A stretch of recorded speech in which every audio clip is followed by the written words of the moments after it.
ආදරණීය දරුවරියනි අපි ගියවර පාඩම් පරිච්ඡේදයෙන් 6 වෙනි පාඩමට අදාළ නම් සුළු හා මධ්‍ය පරිමාණ ව්‍යාපාර කියන ඒකකයට අදාළ විභාග ප්‍රශ්න ගණනාවක් සාකච්ඡා කළා. එකම වාස්තවික අභ්‍යාස කීපයක් සාකච්ඡා කරා. විභාගෙදී පිළිතුරු පත්‍ර පරීක්ෂණයේදී ලකුණු ලබා දෙන ආකාරය සහ පිළිතුරු ලිවිය යුතු ආකාරය ගැන හොඳ විශ්ලේෂණයක් කරමු. අපි අද පරිච්ඡේදයෙන් වාස්තවික අභ්‍යාසවල ඉතුරු අභ්‍යාස ටික කතා කරන්න බලාපොරොත්තු වෙනවා. ඒ සියල්ලම 2021 22 23 ඉස්සරහට වැදගත් වන ආකාරයෙන් ආදර්ශ නැත්නම් අනුරූප ප්‍රශ්න. අනිවාර්යයෙන්ම විභාගයට මේ මම කතා කරන ප්‍රශ්න වලින් එකක් දෙකක් එනවාමයි. ඒක මගේ එක්ස්පීරියන්ස් එකෙන් මම බය නැතුව කියන්නේ. නිසා මෙන්න මේ අභ්‍යාස ටිකත් හොඳටම කරලා සාර්ථක ලෙස මේ පාඩම අපි නිම කරන්න බලමු. පළවෙනි ප්‍රශ්නේ තමයි සප්ලයි ටයිප් ක්වෙස්චන් එකක්. අන්තර්ජාතික සහයෝගිතාව සඳහා වූ ජපාන බැංකුවේ නැත්නම් JBIC මූල්‍ය අනුග්‍රහය යටතේ ජාතික සංවර්ධන බැංකුව විසින් ප්‍රතිමූල්‍ය පහසුකම් සපයන වැඩසටහන හඳුන්වනුයේ. මතකනේ මම කලින් පරිච්ඡේදවලත් කිව්වා ලංකාවේ සුළු හා මධ්‍ය පරිමාණ ව්‍යාපාර සඳහා ක්‍රියාත්මක කරන ණය යෝජනා ක්‍රමයි ඒකම ශූද්‍ර ණය යෝජනා ක්‍රම මයික්‍රෝ ලෝන් සිස්ටම්. ඒවැනි කුඩා පරිමාණ ණය යෝජනා ක්‍රම වලට විශාල වශයෙන් ප්‍රතිමූල්‍ය පහසුකම් සපයන ආයතනයක් තමයි මේ JBIC කියන්නේ. Japanese Bank for International Cooperation කියන බැංකුව. ඒ නිසා මේක නිරන්තරයෙන්ම විභාගයට යොමු වෙනවා. එතකොට JBIC එකෙන් තමයි මූල්‍ය පහසුකම් සපයන්නේ. ඒක බාරගන්නේ ඒ මූල්‍ය පහසුකම් බාරගන්නේ ජාතික සංවර්ධන බැංකුව. ජාතික සංවර්ධන බැංකුව විසින් ප්‍රතිමූල්‍ය පහසුකම් සපයනවා. මතකනේ ප්‍රතිමූල්‍ය කියන එක. ජාතික සංවර්ධන බැංකුවට JBIC එකකින් සල්ලි ලැබෙනවා. ජාතික සංවර්ධන බැංකුව ඊට පල්ලෙහෙන් තියෙන බැංකු වලට සරල කොන්දේසි යටතේ අඩු පොලියක් යටතේ ණය සපයනවා. මොකටද සපයන්නේ? ඒ බැංකු වල ප්‍රයෝජන සඳහා නෙවෙයි. ශූද්‍ර ණය වශයෙන් හරි සුළු හා මධ්‍ය පරිමාණ කර්මාන්ත ණය වශයෙන් හරි මුදා හරිනවා. තේරුණාද?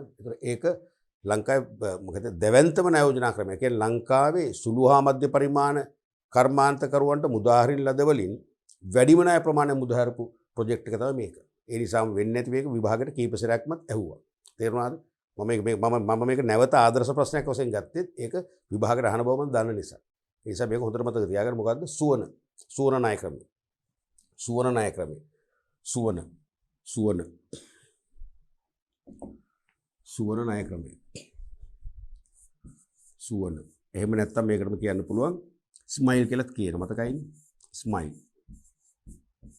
ඒක ඉංග්‍රීසියෙන් ලිව්වත් කමක් නැහැ. SMILE. ඉංග්‍රීසියෙන් ලිව්වත් ලකුණු ලැබෙනවා මේකට. මාකින් ස්කීම් එකෙත් මේ වගේ එනවා. සුවන කියන්නේ සුළු ව්‍යවසායකින් නම් වාලීමේ ණය යෝජනා ක්‍රමය කියන එක. පැහැදිලිද? ඊළඟට දෙවෙනි ප්‍රශ්නය මහා පරිමාණ ව්‍යාපාර සඳහා අවශ්‍ය හිස්තනක් සුළු හා මධ්‍ය පරිමාණ ව්‍යාපාර වෙතින් සපයා දීම තුළින් එම ව්‍යාපාර අතර අන්තර් සබැදියාවක් දැකිය හැකිය. නැත්නම් අන්තර් රැඳියාවක්. මහා පරිමාණ ව්‍යාපාර සඳහා අවශ්‍ය මොනවද සුළු හා මධ්‍ය පරිමාණ වෙතින් දෙන්නේ? මොනවද දෙන්නේ මතකද? මහා පරිමාණ ව්‍යාපාර සුළු හා මධ්‍ය පරිමාණ ව්‍යාපාර මත යැපෙනවා කියලා අපි ඉගෙන ගත්තා. සුළු හා මධ්‍ය පරිමාණ ව්‍යාපාර මහා පරිමාණ ව්‍යාපාර මත යැපෙනවා කියලා ඉගෙන ගත්තා. ඒ කියන්නේ දෙගොල්ලන්ටම දෙගොල්ලෝ ඕනේ. දැන් සුළු හා මධ්‍ය පරිමාණ ව්‍යාපාර වලින් බිහි කරන නිමෙවුම් තමයි සුමකවල නිමෙවුම් තමයි මහා පරිමාණ ව්‍යාපාරිකයන්ගේ යෙදවුම් වෙන්නේ අමුද්‍රව්‍ය වෙන්නේ. එතකොට මහා පරිමාණ ව්‍යාපාර වලට අවශ්‍ය නම් යෙදවුම් නැත්නම් අමුද්‍රව්‍ය සපයන්නේ කවුද? සුළු හා මධ්‍ය පරිමාණ ව්‍යාපාර. ඒ නිසා මහා පරිමාණ ව්‍යාපාර සුළු හා මධ්‍ය පරිමාණ ව්‍යාපාර මත රඳනවා. මොකද ඒගොල්ලෝ නැත්තම් මහා පරිමාණ ව්‍යාපාරවල නිෂ්පාදන ක්‍රියාවලිය ගෙනියන්න බෑ. ඊළඟට සුළු හා මධ්‍ය පරිමාණ ව්‍යාපාරවල නිමෙවුම් ඒගොල්ලෝ අමුද්‍රව්‍ය වශයෙන් ගන්න. ඒ නිමෙවුම් මිලදී ගන්න නිසා සුළු හා මධ්‍ය පරිමාණ ව්‍යාපාර වලට වෙළඳපොළක් නිර්මාණය වෙනවා මහා පරිමාණ ව්‍යාපාර වෙතින්. ඒ නිසා සුළු හා මධ්‍ය පරිමාණ ව්‍යාපාර මහා පරිමාණ ව්‍යාපාර මත රඳනවා. පැහැදිලිද? ඒක තමයි අන්තරන්දියාව කියන්නේ. නැත්නම් අන්තර් සම්බන්ධතාවය. එවනම් මහා පරිමාණ ව්‍යාපාර සඳහා අවශ්‍ය මොනවද? යෙදවුම්. අමුද්‍රව්‍ය කොට කමන්නේ වඩා හොඳයි යෙදවුම් කියන වචනේ. යෙදවුම් සුළු හා මධ්‍ය පරිමාණ ව්‍යාපාර වෙතින් සපයා දීම තුළින් එම ව්‍යාපාර අතර අන්තර් සබැදියාවක් නැත්නම් අන්තර් රැඳියාවක් කිව්වොත් කමක් නැහැ. අන්තර් රැඳියාවක් දැකිය හැකියි. තේරෙනවද? අන්තර් රැඳියාවක් කිව්වොත් ප්‍රශ්නයක් නෑ. අන්තර් රැඳියාව. තේරුණානේ? රයිට්. අපි ඊළඟ ප්‍රශ්නේ බලමු.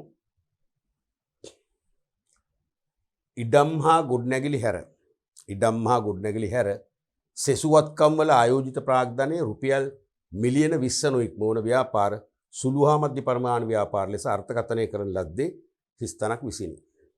මතකද මේක? ඉඩම් හා ගොඩනැගිලි හැර.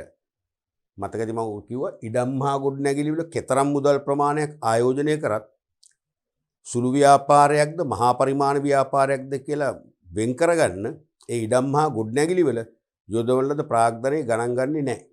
මතකද හේතුව? ඕක න්‍යායාත්මක කොටස් කරද්දී බොහොම අපූර්වට පැහැදිලි කරා. ඇයි ගණන් ගන්නේ නැත්තේ? හදිසි ඒකම හේතු විභාගෙට. ඉඩම් මහා ගොඩනැගිලි ආයුධ ප්‍රාග්ධනයේ තුලින් ව්‍යාපාර නැත්තම් කර්මාන්ත වර්ගීකරණය කරොත් ඒක ව්‍යාකූල වෙනවා. ඒ කියන්නේ සැබෑ වර්ගීකරණයක් වෙන්නේ නැහැ. සැබෑ හඳුනා ගැනීමක් කරන්න බෑ. හේතුව එක එක ප්‍රදේශවල ඉඩම් මහා ගොඩනැගිලි වල අගය වෙනස්. දැන් අපි හිතමු ප්‍රදේශ දෙකක් ගමුකෝ. ප්‍රදේශ දෙකක් ගමුකෝ. එකක් තමයි අපි හිතමු කොළඹ කියලා ගමු. කොළඹ අනිත් එක අපි හිතමු මොනරාගල කියන. මොනරාගල. එක සමාන ඉඩම් දෙකක් කියලා හිතන්න. එක සමාන ඉඩම් දෙකක් එක සමාන සාමාන්‍ය කුඩා පරිමාණ ගොඩනැගිලි දෙකක්. තේරුණාද? එතකොට මොනරාගල ප්‍රදේශයේ මේ ඉඩමයි ගොඩනැගිල්ලයි බොහෝ වෙලාවට වටි මිලියන දෙකක්. ලක්ෂ 20ක්.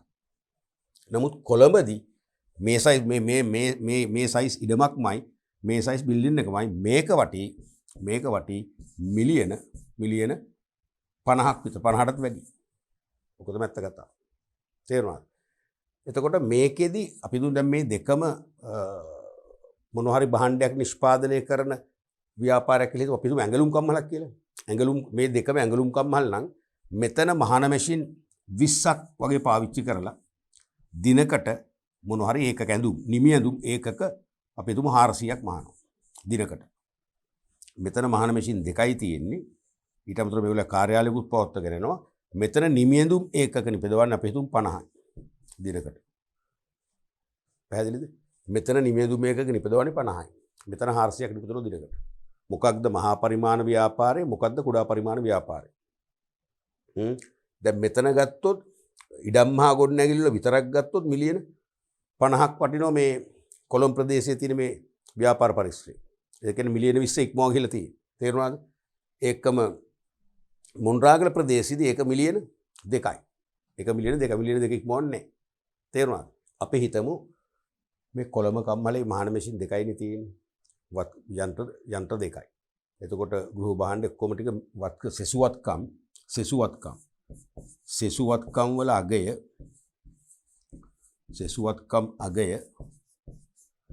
සමානයි මිලියන 8යි කියන්නකෝ. මිලියන 8 කියන්නේ මිලියන 20 අඩු. තේරෙනවද? මේකේ මහාන මැෂින් 20ක් තියෙනවා. කාර්යාලයක පරිගණකයන්ට තියෙනවා. ගෘහ භාණ්ඩ තියෙනවා. ඒකේ අපි හිතමු සෙසුවත්කම් වල අගය. සෙසුවත්කම් වල අගය මිලියන 22යි කියන්නකෝ. මිලියන 22ක් නම් දැන් මොකද්ද මහා පරිමාණ ව්‍යාපාරය? මහා පරිමාණ ව්‍යාපාරය තමයි මොණරාගල ව්‍යාපාරය. ඇයි? ඉඩම් මහා ගොඩනැගිලි වල මිලියන 2ක් තියෙනවා. ඒක හැර සෙසුවත්කම් වල ආයුධ ප්‍රාග්ධන මිලියන 22ක් කියන්නේ එයා තමයි මහා පරිමාණ. දැන් මෙතන ඉඩම් මහා ගොඩනැගිලි වල වටිනාකම මිලියන 50ක් වුණාට වැඩක් නැහැ. ඒක නොසලකා හරිනවනේ. ඒක නොසලකා හැරියම මේ කොළඹ ව්‍යාපාර පරිශ්‍රයේ තියෙන යන්ත්‍ර ගෘහ භාණ්ඩ වැනි සෙසුවත්කම් මිලියන 8යි. එහෙනම් මිලියන 20ට අඩු. එහෙනම් මෙයා තමයි සුළු හා මධ්‍ය පරිමාණ කියලා අපිට තෝරගන්න වෙන්නේ. අන්න ඒකයි ඉඩම් මහා ගොඩනැගිලි වල ආයෝජිත ප්‍රාග්ධනයේ ගණන් ගන්න බෑ. මොකද ඒකෙන් සුළු හා මධ්‍ය පරිමාණ ව්‍යාපාරයි මහා පරිමාණ ව්‍යාපාරයයි විකෘතිලා තමයි හඳුනගන්න වෙන්නේ. ඒ නිසා ඒක අයින් කරාම තමයි සාධාරණ මහා පරිමාණද කුඩා පරිමාණද කියලා හොයාගන්න පුළුවන්. පැහැදිලිද? අන්න ඒක හොඳට ඔළුව තියාගන්න. එහෙමනම්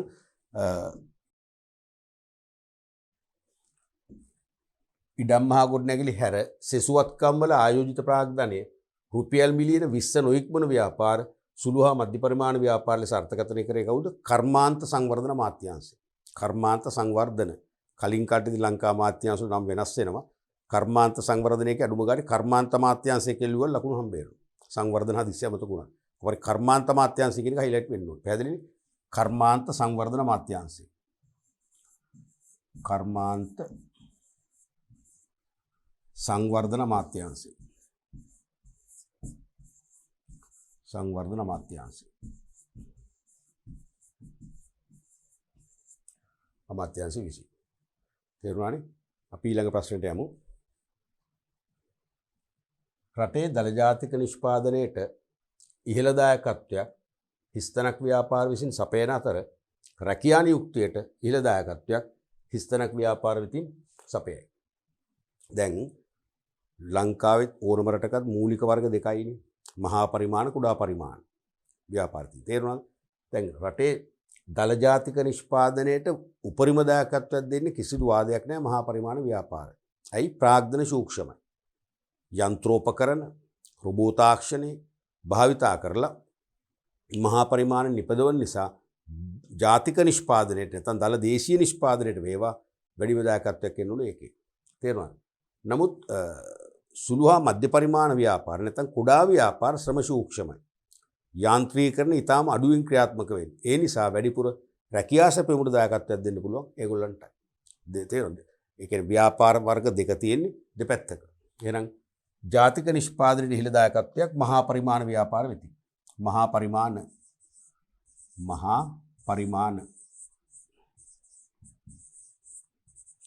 ව්‍යාපාර විසින් සපයන අතර රැකියා නියුක්තියට ඉහළ දායකත්වයක් සුළු හා මධ්‍ය පරිමාණ. සුළු හා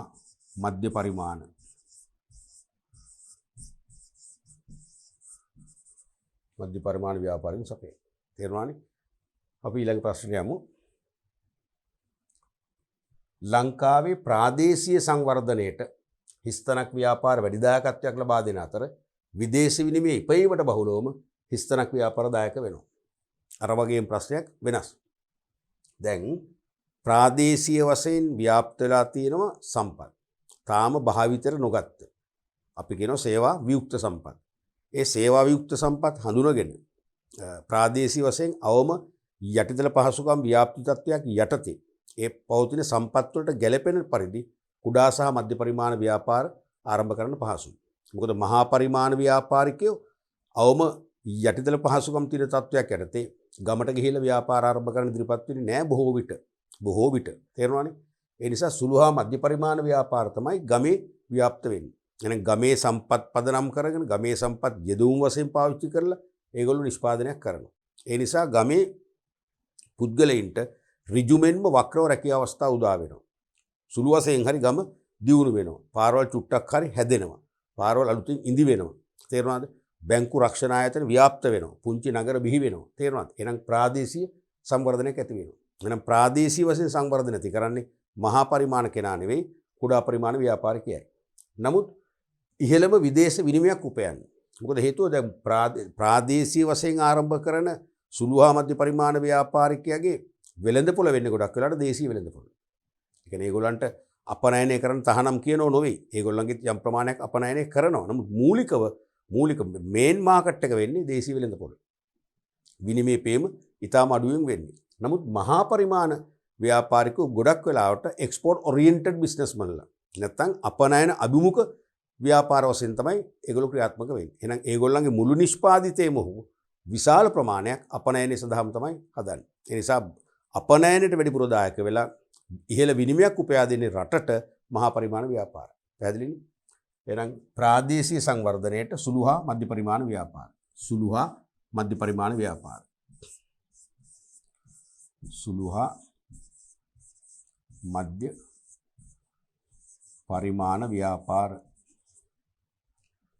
ලබා දෙන අතර විදේශ විනිමය පිළිබඳ බහුලවම මහා පරිමාණ ව්‍යාපාරය දායක වේ. මහා පරිමාණ පැහැදිලිනේ? ඊළඟ ප්‍රශ්නට අපි යමු. නිශ්චිත පිළිතුරු සපයන්න. අපි දන්නවා වාස්තික පේපර් එකේ බහුවර්ණ නැත MCQ ප්‍රශ්න 30ක් අහනවා. සප්ලයි ටයිප් නැත්නම් සැපයුම් වර්ග කියන්නේ සුදුසු වචන ගැලපෙන වචනයක් හෝ වචන යොදලා හිස්තැන් පුරවන ප්‍රශ්න 10ක් ලැබෙනවා. ඊට පස්සේ කෙටි නිශ්චිත. ඒ කියන්නේ දීර්ඝ විශ්ලේෂණ නැහැ. මේක කවදාකවත් විස්තර කරන්නේ නැහැ. දැන් සාධක නම් කර පැහැදිලි කරනකොට අපි සාධකයේ නම් කරලා පැහැදිලි කරන ඒව නැහැ. පැහැදිලි කිරීමනේ පොයින්ට් එක විතරයි ලියන්නේ. පොයින්ට් ෆෝම් එකේ ප්‍රශ්න 10ක් ලැබෙනවා. ඒතර මේ 10ත් වරද්ද ගන්නවා. හැමදාම මතක් වෙනවාගේ දැනුත් මතක් වෙන දැනුත් කියන මොකද්ද? විභාගෙදී ළමයා වැඩිපුරම අසාර්ථක වෙන්නේ මොන පේපර් එකෙන්ද? වාස්තවික පේපර් එකේ. බහුවරණ හිස්තැන් කෙටි නිශ්චිත ප්‍රශ්න වලින් තමයි අසාර්ථක වෙන්නේ. මම අත්දැක්ක ලකුණු 85න් එහා ගන්න ශිෂ්‍යයා හෝ සිසුවිය මේ පේපර් එකේදී ලකුණු 50ට 55ට වැටෙනවා. මොකද ඒ හරියටම එකක් විෂය නිර්දේශය සෑම අස්සක් මුල්ලක් නෑරම ස්පර්ශ කළා නැහැ. තේරුණාද? එහෙම නැත්නම් එහෙම ස්පර්ශ කළත් ඔබ සංයමයෙන් ඉවසීමෙන් ඊටාම අවබෝධයෙන් ඕනෑකමින් මේ ප්‍රශ්න කියවලා මේ ප්‍රශ්නේ තියෙන හරය තේරුම් ගන්නේ නැහැ. ඒ නිසා හරිය පරිස්සම් වෙන්න ඕනේ මේ ප්‍රශ්න වලදී. මොකද මේකෙන් තමයි ඔයගොල්ලෝ ෆේල් වෙන්නේ. තේරුණාද? බලමුකෝ පළවෙනි එක. මේක 2011 විභාග ප්‍රශ්නයක් වශයෙන් ඇවිල්ලා තියෙන්නේ 31 වෙනි ප්‍රශ්න වශයෙන් ආපු ප්‍රශ්නේ. කුඩා ව්‍යාපාර හඳුනා ගැනීම සඳහා වූ නිර්ණායක ව්‍යාපාරයේ ප්‍රමාණාත්මක හා ගුණාත්මක ගති ලක්ෂණ පදනම් කරගෙන මූලික වර්ග දෙකකට බෙදිය හැකිය.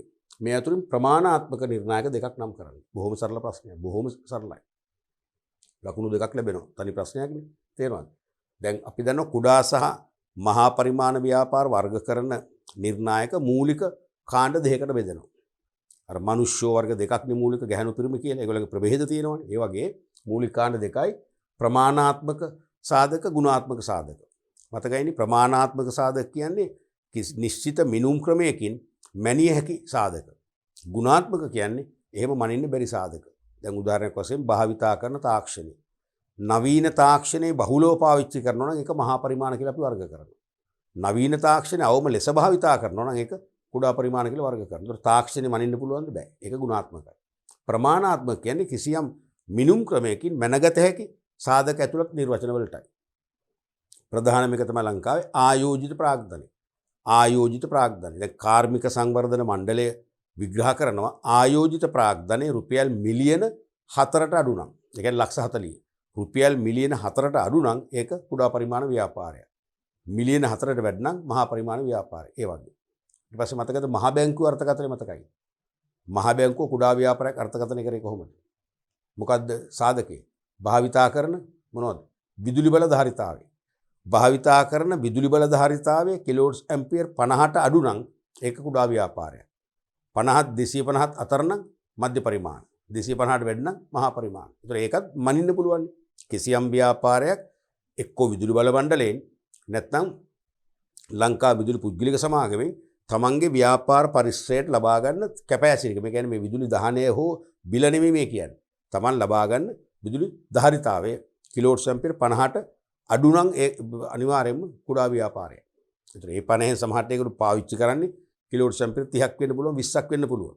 තේරෙනවද? නමුත් කැපැසිටි ගත්තේ 50යි නම් ඒක තමයි කුඩා ව්‍යාපාරයක් කියන්නේ. අන්න මැනිය හැකි සාධක. ඒ වගේ අහන්නේ මේ අතුරින් ප්‍රමාණාත්මක නිර්ණායක දෙකක්. එකක් තමයි ආයෝජිත ප්‍රාග්ධනය. එකක් තමයි ආයෝජිත ප්‍රාග්ධනය. ආයෝජිත ප්‍රාග්ධනය. හරිනේ? තව එකක් මොකක්ද? තව එකක් සේවා නියුක්ති ප්‍රමාණය. නැත්නම් වැඩ කරන සේවකෝ සංඛ්‍යාව. ජන හා සංඛ්‍යාලේඛන දෙපාර්තමේන්තුව අනුව සේවකෝ 25ට අඩු නම් කුඩා ව්‍යාපාරයක්. වැඩි නම් තමයි මහා පරිමාණයක් වෙන්නේ. තේරෙනවද? එහෙනම් සේවා නියුක්තිය නැත්නම් රැකියා නියුක්තිය. රැකියා නියුක්ති සංඛ්‍යාව ප්‍රමාණය. ඊට පස්සේ තවත් ඕන අමතර කිව්වොත් තුන්වෙනි එක තමයි නිෂ්පාදන ධාරිතාව.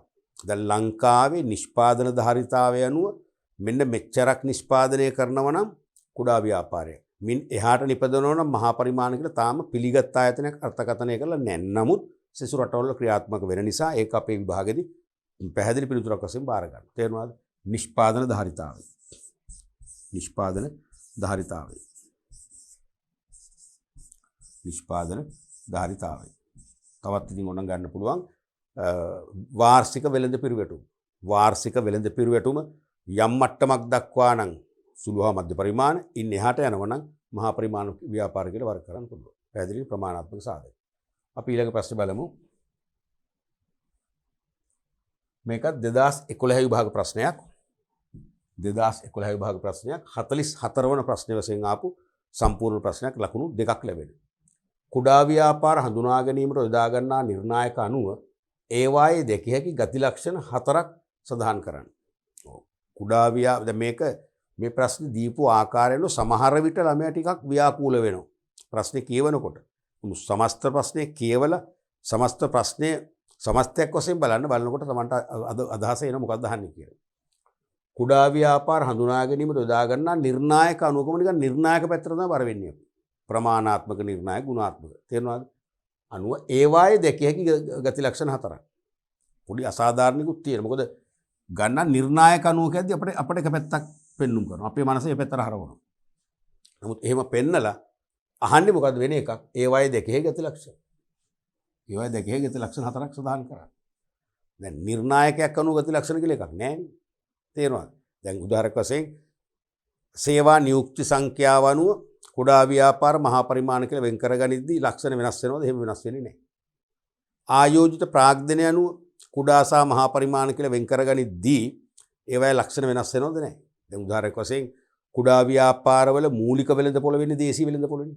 ප්‍රධාන වෙළඳපොළ දේශීය වෙළඳපොළ. එතකොට ආයෝජිත ප්‍රාග්ධනය අනුව බැලුවත් හරිද නිෂ්පාදන ධාරිතාවය අනුව බැලුවත් යොදා ගන්න තාක්ෂණය අනුව බැලුවත් දේශීය වෙළඳපොළ කියන එක වෙනස් වෙන්නේ. මම ඒක මේ ප්‍රශ්න චූටි අසාධාරණයක් තියෙන ඕගොල්ලන්ගේ පැත්තේ. තේරෙනවද? ඒක පටල ගන්න එපා. සමස්ත ප්‍රශ්න දිහා බලන්න. නිර්ණායක අනුව හරි වෙනත් දෙයක් අනුව හරි අහන්නේ මොකද්ද? අවසානයේ හරය මේවායේ දැකිය හැකි ගති ලක්ෂණ 4ක්. ඔබ දන්න ගති ලක්ෂණ සරලයි ඒක ප්‍රශ්න. සංකීර්ණ කරගන්න එපා. තේරෙනවනේ?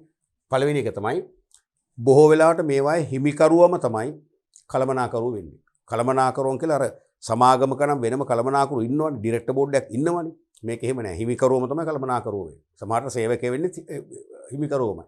කුඩා ව්‍යාපාරය කරගෙන යන තනි කෙනෙක් නම් එයා අයිතිකරු වෙනවා, කළමනාකරු වෙනවා, සේවකයෙක් වෙනවනේ. එහෙනම් පළවෙනි එක ලියන්න පුළුවන් හිමිකරුවන්. හිමිකරුවන්ම කළමනාකරුවන් වී. හිමිකරුවන්ම කළමනාකරුවන් වීම එක ලක්ෂණය.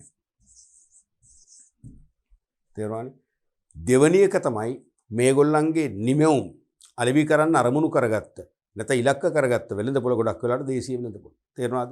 උතර ලියන්න ඕන දෙවෙනි එක ඉලක්ක වෙළඳපොළ. ඉලක්ක වෙළඳපොළ. ටාගට් මාකට් එක. ඉලක්ක වෙළඳපොළ දේශීය වෙනවා. දේශීය වේ. පුළුවන් තරම් කෙටියෙන් ලියන්න. විස්තර ලියන්න එපා. කෙටි නිශ්චිත. තුන්වෙනි එකක් ලියන්න පුළුවන්. ඒ තමයි මේ ව්‍යාපාරේ ගොඩක් වෙලාවට බාහිර ශ්‍රමය අඩුයි. පවුලේ ශ්‍රමය තමයි මූලික වෙන්නේ. පවුලේ ශ්‍රමය යොදාගත්තම වැටුප් ගෙවන්න ඕනේ නැහැ නේ. බැරි වුණොත් තමයි බාහිර ශ්‍රමිකයෝ ගන්න. තේරුණාද? එතකොට ලියන්න ඕනේ පවුලේ ශ්‍රමය. පවුලේ ශ්‍රමය. පවුලේ ශ්‍රමය බහුලව යොදා ගනි. පවුලේ ශ්‍රමය බහුලව යොදා ගනි. ඊළඟට මේ සුළු හා මධ්‍ය පරිමාණ ව්‍යාපාර ගොඩක් වෙලාවට ව්‍යාප්ත වෙන්නේ කොහෙද? ප්‍රාදේශීය වශයෙන්. නාගරික ප්‍රදේශවල ව්‍යාප්ති ඉතාම අඩුයි. අපිට ඒකත් ලියන්න පුළුවන්. ඊට අමතරව මේ සුළු හා මධ්‍ය පරිමාණ ව්‍යාපාර නැත්නම් කුඩා ව්‍යාපාරවල තාක්ෂණය මොකද්ද? ප්‍රාග්ධන සූක්ෂම නෙවෙයි ශ්‍රම සූක්ෂම ක්‍රම තමයි පාවිච්චි කරන්නේ. බහුලව ශ්‍රම සූක්ෂම ක්‍රම. ඒ නිසා තමයි මහා පරිමාණ ව්‍යාපාර වලට සාපේක්ෂව වැඩි රැකෑසැවීමක් කරන්න හැකියාව තියෙනවා කියලා අපි කතා කරන්නේ. එහෙනම් ඒකත් අපි ලියමු ශ්‍රම සූක්ෂම. ශ්‍රම සූක්ෂම. ශ්‍රම සූක්ෂම ශිල්ප ක්‍රම. ශිල්ප ක්‍රම භාවිතය. ශ්‍රම සූක්ෂම ශිල්ප ක්‍රම භාවිතය. ඒකත් ලියන්න පුළුවන් මේ වගේ හතරක්. තවත් ඕන අපි අමතරව කිව්වොත් එහෙම කුඩා ව්‍යාපාරයක් ආරම්භ කරන සාපේක්ෂව අපි ආයෝජනය කරන්නේ කුඩා ප්‍රාග්ධනයක්. විශාල ප්‍රාග්ධනයක් ආයෝජනය කරන්නේ නේ. තේරෙන ඕනනම් පස්වෙනි එකක් ලියමු. කුඩා ප්‍රාග්ධනය. කුඩා ප්‍රාග්ධනයක් ආයෝජනය කිරීම. මෙන්න මේ වගේ කාරණා හතරක් කෙටියෙන් ලියනවා නම් ඒ කාරණා හතරට ලකුණු 4 වැඩි කිරීම වාගේ කරුණු 4ට ලකුණු වාගේ සමානයි ලකුණු දෙකක් ලැබෙනවා සම්පූර්ණයෙන්. පැහැදිලිද? අපි ඊළඟ ප්‍රශ්නෙත් බලමු. මේක 2012 විභාග ප්‍රශ්න පත්‍රය තුල යොමු වෙච්ච 44 වෙනි ප්‍රශ්නේ අයන්නේ. 44 වෙනි ප්‍රශ්නේ අයන්නේ. ස්වාධීනව අයිතිහා ස්වාධීනව ක්‍රියාත්මක වන එසේම ශේෂ්ත්‍රයේ තුල නැත්නම් කර්මාන්තයේ තුල බලයක් හිමි නොවූ ව්‍යාපාර කුඩා ව්‍යාපාර වේ. ස්වාධීනයි අයිතිය ස්වාධීනව අයිතිහා ස්වාධීනව ක්‍රියාත්මක වන. ඒ කියන්නේ රජයේ සම්බන්ධයක් නැහැ, රජයේ සේවනයක් එහෙම නැතුව යන්නේ. තේරුණාද? ස්වාධීනව කියන්නේ මේක ආරම්භ කරන පුද්ගලයාට හෝ පුද්ගලින් කීප දෙනෙකුට තමයි අයිති. රජයේ සම්බන්ධයක් නැහැ. ඒ වගේම රජයේ සම්බන්ධයක් නැතුවම ස්වාධීනව ක්‍රියාත්මක වන. එසේම ශ්‍රේෂ්ඨය නැත්නම් මේ ව්‍යාපාර අයිති කර්මාන්තයේ තුල ලොකු බලයක් නැහැ. ඒ කියන්නේ Taman නිෂ්පාදනය නැවතුවා කියලා මේ ශ්‍රේෂ්ඨයෙන් එන නිෂ්පාදනයේ ලොකු අඩුවක් දැනෙන්නේ නැහැ. තේරුණාද? Taman මිල වැඩි කරයි කියලා ශ්‍රේෂ්ඨය මිල වැඩි කරන්නේ නැහැ. ඒගොල්ලෝ ප්‍රශ්නයක් නැහැ. තේරුණාද? ඒ වගේ බලයක් හිමි නොවි ව්‍යාපාර තමයි කුඩා ව්‍යාපාර කියන්නේ. කවුද මේ නිර්වචනය කළේ? ලෝක ප්‍රසිද්ධ ආයතනයක් ඇමරිකාවේ USA වල මොකද්ද? කුඩා ව්‍යාපාර පරිපාලන ආයතනය. Small Business Administration Institute එක. තේරුණාද? එතකොට මේක විභාගයට දාලම තිබුණු මාකින් ස්කීම් එකේ ඇමරිකා එක්සත් ජනපදයේ කියන එක අවශ්‍යම නැත කියලා. මාකින් ස්කීමේ ආදර්ශ සූත්‍රය හදලා වරහන් තුල දාලා තිබුණ කන්ට්‍රෝල් චීෆ් ඇමරිකා එක්සත් ජනපදයේ අවශ්‍යම නැත කියලා. නමුත් අවශ්‍යම නැත කියන්නේ ඒක දැම්මොත් හොඳයි කියන එකත් කියවෙනවා. කෝකරත් අපි දන්න බවත් අඟවන්න මේ ආයතනයේ අසවල් රටේ කියන එක හයිලයිට් කරන එක හොඳයි. තේරුණාද? ඇමරිකා එක්සත් ජනපදයේ ඇමරිකා එක්සත් ජනපදයේ කුඩා ව්‍යාපාර පරිපාලන ආයතනය. කුඩා ව්‍යාපාර පරිපාලන ආයතනය තමයි මේ නිර්වචනය ගේන්නේ. ඔක තමයි අපේ ගුරුවත්වරු අරන් තියෙන්නේ. සම්පූර්ණ මේ නිර්වචන විතරක් ලියුවත් ලකුණු කියලා ලැබෙනවා. දෙකක් ලැබෙනවා. ලකුණු දෙකක්. පැහැදිලිනේ? අපි ඊළඟ ප්‍රශ්නෙත් බලමු. මේක 2014 විභාග ප්‍රශ්න පත්‍රයේ තුලින් යොමු වෙච්ච 44 වෙනි ප්‍රශ්නේ ආයන්න. 2014 පේපර් එකේ 44 වෙනි වාස්තික ප්‍රශ්නේ ආ කොටස. අපනයන සංවර්ධන මණ්ඩලය මගින් කුඩා ව්‍යාපාර සඳහා ලබා දෙන දිරිගැන්වීම් හිස්තනක් සහ හිස්තනක් වශයෙන් දැක්විය හැක. මේ කියන්නේ අසම මගින් නැත්නම් අපනයන සංවර්ධන මණ්ඩලය මගින් කුඩා ව්‍යාපාර වලට සේවා රසක් සලසනවා. ඒ සේවා මූලික කාරණා දෙකක් යටතේ විශ්ලේෂණය කරන්න පුළුවන්. තේරෙනවද? EDB එක ලබා දෙන සේවාවන් මූලික ශ්‍රේෂ්ඨ දෙකක් ඔස්සේ විශ්ලේෂණය කරන්න පුළුවන්. මේ මූලික ශ්‍රේෂ්ඨ දෙක තමයි අහන්නේ. දැන් අපනයන සංවර්ධන මණ්ඩලයට ගියාම අපිට පුළුවන් නිෂ්පාදන තාක්ෂණය පිළිබඳ උපදෙස් ගන්න. අපේ කුඩා ව්‍යාපාරේ නිපදවන්නේ මොන භාණ්ඩයක්ද? ඒ සඳහා යොදාගත යුතු තාක්ෂණය මොන වගේ තාක්ෂණයක්ද? ඒ වගේම තත්ත්ව පාලන ක්‍රමය ගැනත් ඒගොල්ලන් උපදෙස් ගන්න පුළුවන්. ඊළඟට අලෙවිකරණ උපදෙස් ගන්න පුළුවන්. ඒ භාණ්ඩය අලෙවි කරන්න නම් මොන වගේ හැඩයක්, මොන වගේ විලාසිතාවක්, මොන වගේ ඇසුරුමක් භාවිතා කළ යුතුද? නැත්නම් විශේෂම විදේශ වෙළඳපොළට යවනවා නම් මොන වගේ භාණ්ඩයක්ද අපි නිෂ්පාදනය කළ යුත්තේ? මොන වගේ මිලක් අපි ඒකට නියම කළ යුතුද? තේරෙනවා? ආදි වශයෙන් අලෙවිකරණ උපදෙස් ගන්න පුළුවන්. මූලිකවම අලෙවිකරණ උපදෙස්. ඊට අමතරව මානව සම්පත්. දැන් අපිට මේ භාණ්ඩ නිෂ්පාදනයේට කුඩා ව්‍යාපාරයට ශ්‍රමිකයෝ කීප දෙනෙක් අවශ්‍යයි. එක එක දක්ෂතා තියෙන. ඒ ශ්‍රමිකයන් සපයගන්නේ කොහොමද? ඒ වගේම අපි මේ කරන්න යන නිෂ්පාදන ක්‍රියාවලට බලපාන නීති රීති මොනවද? ආදි වශයෙන් ඒ කියන්නේ ආයෝජන, තාක්ෂණ, මානව සම්පත් විවිධ ආකාරයෙන් අපට උපදෙස් ගන්න පුළුවන්. එහෙනම් ඒවට කියන්නේ මොනවද? උපදේශන සේවා. පොදුවේ කුඩා ව්‍යාපාරිකයන්ට උපදේශන සේවා සපයනවා. ඊළඟට අනිත් මූලික කාරණා තමයි මොකද්ද? අලෙවිකරණ සේවා. අලෙවිකරණ සේවා. ඒ කියන්නේ භාණ්ඩය විකුණාගත හැකි භාණ්ඩයක් හදන්න අපිට දැනුමක් ලබා දෙනවා. මොකද අපිට නිපදවිය හැකි භාණ්ඩය නිෂ්පාදනය කළ වැඩක් නැහැ. වෙළඳ පොළට ඉල්ලන භාණ්ඩය දෙන්න ඕන. එහෙනම් වෙළඳ පොළට විකිණිය හැකි භාණ්ඩය මොකක්ද කියලා ඒගොල්ලෝ අපිට කියලා දෙනවා. ඒක ඇසුරුම ගැන අපිට උපදෙස් ලබා දෙනවා. වර්ණය, හැඩය, නැත්නම් රසය, ආහාර වර්ගයක් නම් ඒ පිළිබඳව දෙනවා. එහෙනම් මූලිකවම අලෙවිකරණ උපදේශන සේවා සහ පොදු උපදේශන සේවා තමයි මේකේ කුඩා ව්‍යාපාර ලබා දෙන්නේ. එහෙනම් ඒ දෙක තමයි ලියවෙන්න ඕනේ. එහෙනම් මෙතන ලියන්න පුළුවන් අලෙවිකරණ පහසුකම් කියලා ලියනවා. හරි. අලෙවිකරණ පහසුකම් සහ උපදේශන සේවා. උපදේශන සේවා. උපදේශන සේවා වශයෙන් තමයි ප්‍රධාන සේවා දෙක ගණන් ගන්න පුළුවන්. අපි ඊළඟ ප්‍රශ්නෙත් බලමු. මේක 2015 විභාග ප්‍රශ්න පත්‍රයේ තුලින් යොමු වෙච්ච ප්‍රශ්නයක්. ඒකත් 44 සාමාන්‍යයෙන් 40 ගණන් වල තමයි කෙටි නිසිත යන්නේ. 2015 විභාගේ 44 වෙනි ප්‍රශ්නේ. සුළු ව්‍යාපාරවල සාර්ථකත්වයේ සඳහා රජෙන් හෝ වෙනත් ආයතන වලින් ලබා දෙන සේවා වර්ග 4ක්. දැන් සාමාන්‍යයෙන් ගොඩක් රටවල රාජ්‍යාංශයේ සහ පෞද්ගලික අංශයේ දෙයන්සේම කුඩා ව්‍යාපාරවලට උදව් කරනවා. අපේ රටේ පෞද්ගලික අංශයේ වන සේවාව ඉතාම අඩුයි. නමුත් නැතුව නෙවෙයි තියෙනවා. රාජ්‍යාංශයේ තමයි වැඩිපුරම සේවා සපයන්නේ. තේරුණාද? දැන් උදාහරණයක් වශයෙන් SLBDC මතකයිනේ. ශ්‍රී ලංකා ව්‍යාපාර සංවර්ධන මධ්‍යස්ථානයේ පෞද්ගලික අංශය. ඒගොල්ලෝ මොනවද ව්‍යවසායක සංවර්ධන වැඩසටහන් මගින් ව්‍යවසායකත්ව කුසලතා ලබා දෙනවා. කළමනාකරුවන් සංවර්ධනය කරන්න පාඨමාලා පවත්වාගෙන යනවා. උපදේශන සේවා සපයනවා. විශේෂයෙන්ම උපදේශන අර EDB කින් දුන්නා වගේ උපදේශන සේවා සපයනවා. එහෙම තියෙනවා. නමුත් වැඩිපුරම තියෙන්නේ ලංකාවේ කුඩා ව්‍යාපාරිකයන්ට යම් යම් සේවා සපයනවා නම් පහසුකම් සපයනවා 99%ක්ම රාජ්‍යාංශයේ ව්‍යාපාර. එහෙනම් අහන්නේ රාජ්‍යාංශයේ වේවා වෙනත් අයතුලින් වේවා සුළු ව්‍යාපාරවල සාර්ථකත්වය සඳහා ලබා දෙන සේවා වර්ග 4ක්. එකක් මොකද්ද? තාක්ෂණික සේවා.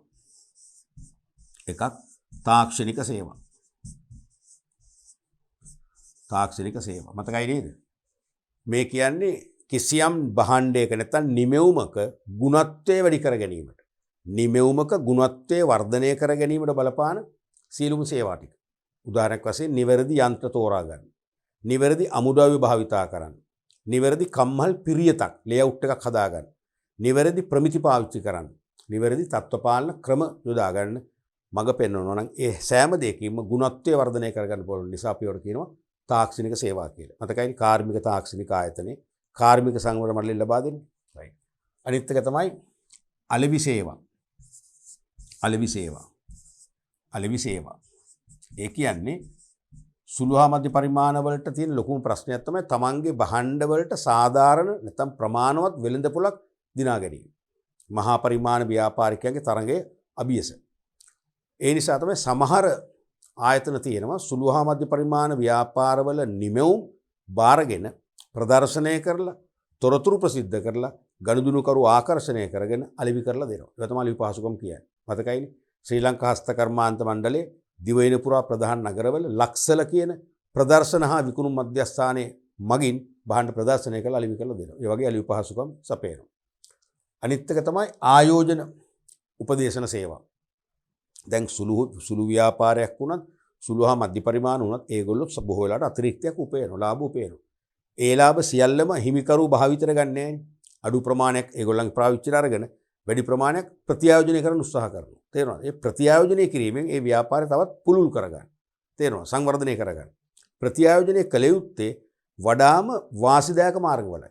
වැඩිම ප්‍රතිඵල ලැබෙන මාර්ගවල තමයි ආයෝජනය කරන්න ඕනේ. අන්න ඒ වගේ ආයෝජන උපදේශන සේවා මේකෙන් අපිට මේකෙන් රාජ්‍යාංශයේ ව්‍යාපාර කියන්නේ NIBM එකෙන් වෙන්න පුළුවන්. පෞද්ගලික අංශය නම් SLBDC වෙන්න පුළුවන්. ලබා ගන්න පුළුවන්. තුන්වෙනි එක ලියන්න පුළුවන් ආයෝජන. ආයෝජන උපදේශන සේවා. ආයෝජන උපදේශන සේවා. ඊට පස්සේ සුළු හා මධ්‍ය පරිමාණ ව්‍යාපාරිකයන්ට ගොඩක් වෙලාවට මානව සම්පත් පිළිබඳ ප්‍රශ්නයක් තියෙනවානේ.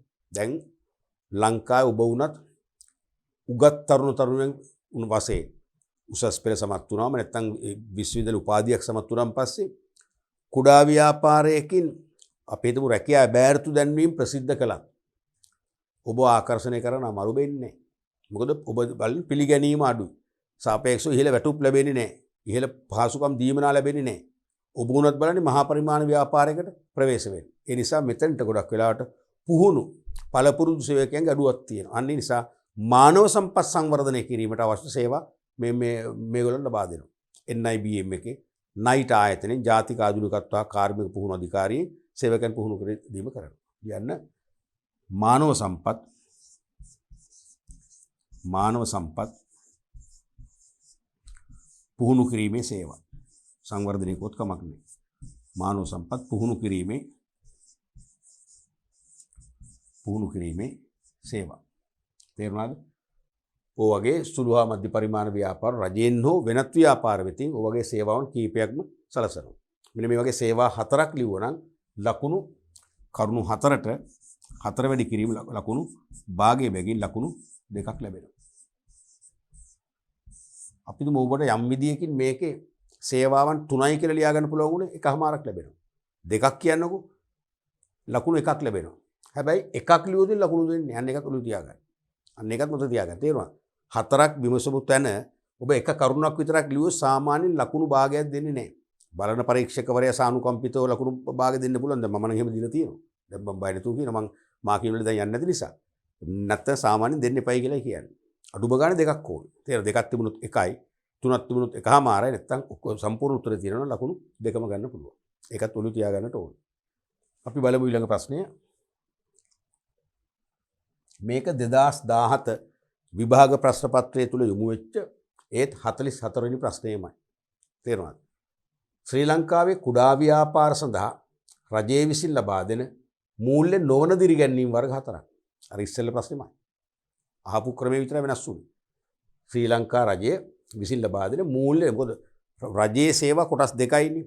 මූල්‍යමය දිරිගැන්වීම, මූල්‍යමය නොවන දිරිගැන්වීම. මූල්‍යමය දිරිගැන්වීම කියන්නේ සහන පොලී හා කොන්දේසි යටතේ ණය සපයන එකයි ආධාර සපයන එක. ආධාර කියන්නේ ආපසු අය කරගන්න නැදීමනාවක්. තේරුණාද? මූල්‍යමය නොවන දිරිගැන්වීම අපි අර ඉස්සෙල්ලා කතා කරපුවා මොනවද? එකක් තාක්ෂණික සේවා. තාක්ෂණික සේවා. ඒ කියන්නේ ගුණත්වය වැඩි කරගන්න. භාණ්ඩයේ ගුණත්වය වැඩි කරගන්න ලබා දෙන සියලුම සේවා ටික.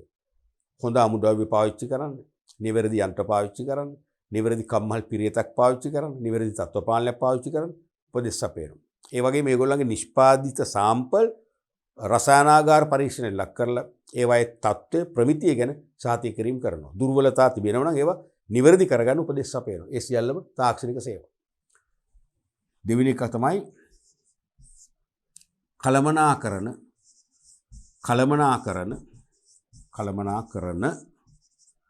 සංවර්ධන සේවා. කළමනාකරන සංවර්ධන සේවා. මොකද සුළු හා මධ්‍ය පරිමාණ ව්‍යාපාර වෙත උගත් පළපුරුදු කළමනාකරුවන් ආකර්ෂණය කර ගැනීමේ අපහසුවක් තියෙනවමයි. තේරුණාද? එන්නේ නැහැනේ. ඒ නිසා මේ සුළු හා මධ්‍ය පරිමාණ ව්‍යාපාරේ දැන් කළමනාකරන දුරේ දරන කිසියම් දුරකට උගත් අය ඉන්නවනම් ඒගොල්ලන්ගේ කුසලතා වර්ධනය කරන්න. විශේෂයෙන්ම මනෝ භාවාත්මක කුසලතා. ඒ කියන්නේ දුරදිග හිතලා අනාගතයට ඵලදායක වූ තීරණ ගන්න ඇති හැකියාව තමයි මනෝභාවාත්මක කුසලතා කියන්නේ. අන්නේ කුසලතා වර්ධනය කරන්න ජාතික ව්‍යාපාර කළමනාකාරීත්ව ආයතනය, ඒ වගේම ලංකා බැංකුවේ ව්‍යවසායක සංවර්ධන පුහුණු කේන්ද්‍රය, ඒ වගේ ආයතන කීපයක් මගින් අවශ්‍ය පහසුකම් සලසනවා. තේරුණාද? අනිත් එක තමයි තුන්වෙනි එක තමයි අලෙවි පහසුකම් ලබා දීම. අලෙවි පහසුකම් සැපයීම. සුළු ව්‍යාපාරවල කුඩා ව්‍යාපාරවල තියෙන තවත් ගැටලුව තමයි තමන්ගේ නිමෙවුම් සමහරට ඉතා ස්තරම් නිමෙවුම් උනාට පිළිගැනීමක් අඩු. ඒ නිමෙවුම් ගැන අවබෝධයක් නැහැ ගනුදෙනු කරුවන්ට. ඒ නිසා ඒගොල්ලෝ ඉල්ලන්න උනන්දු වෙන්නේ නැහැ. නොසෙව් භාණ්ඩයක්. ඒ නිසා මේ භාණ්ඩ ගැන පුළුල් ප්‍රසිද්ධියක් දීලා විශ්වාසය ඇති කරලා මිලදී ගන්න තත්ත්වයට පත් කරගන්න තියෙනවා ප්‍රදර්ශනාගාර. අලෙවි ප්‍රදර්ශනාගාර උදාහරණයක් වශයෙන් කුඩා කර්මාන්ත දෙපාර්තමේන්තුවෙන් පවත්වාගෙන යන විස්කම් නිවස කියලා එකක්.